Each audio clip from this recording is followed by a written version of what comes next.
ان شاء الله غادي يكون العارضه الثانيه تاع فريق شباب المشيه. اليوم راه جاي هنا باش نتعرفوا عليه.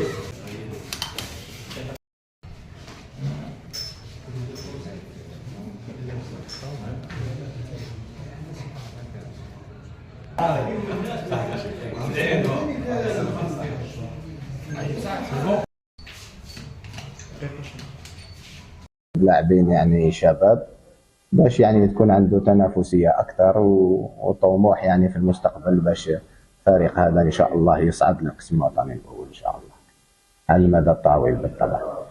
شوف العارضه الفنيه يعني كنت شفنا بلي كاين ديجا انا جوا منا من المشريه ومدرب الحراس، وانا مع المحضر البدني تاعي بالطبع. ان شاء الله راح يدعم الفريق وراح يكون يعني طاقم متكامل ان شاء الله. الهدف اولا تكوين فريق تنافسي اول، لان رانا نشوفوا بلي تقريبا ما كاش فريق يعني تقريبا ما بقاوش لاعبين بزاف في الفريق.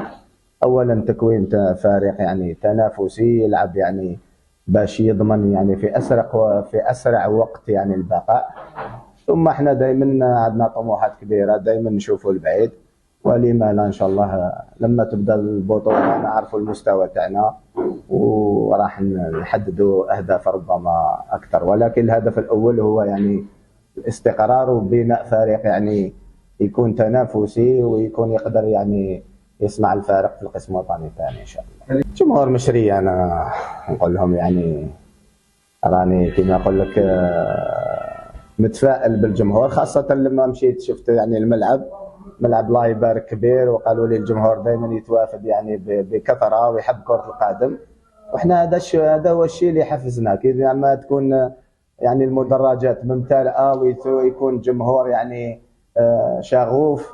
هذاك هو الشيء اللي يخلينا يعني نعطوا كل واش عندنا كمدربين وكلاعبين يعني يحبوا يعني يصنعوا اجواء رائعه ويفرحوا الجماهير تاعهم. انا النداء اللي نقول لهم هو يكونوا وراء الفريق خاصه في الاوقات الصعبه.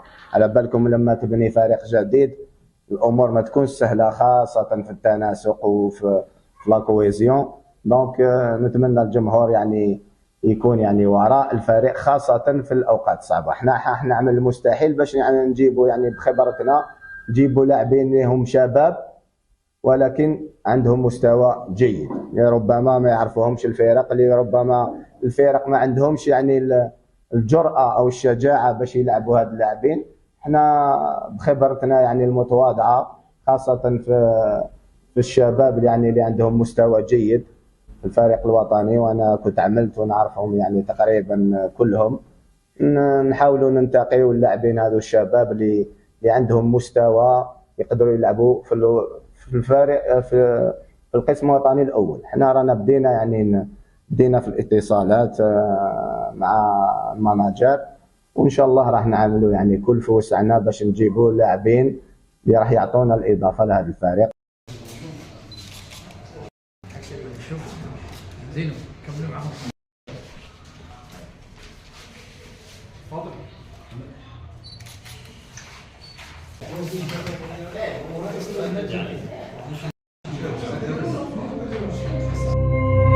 زيرتيوب أول قناة إلكترونية في الجزائر.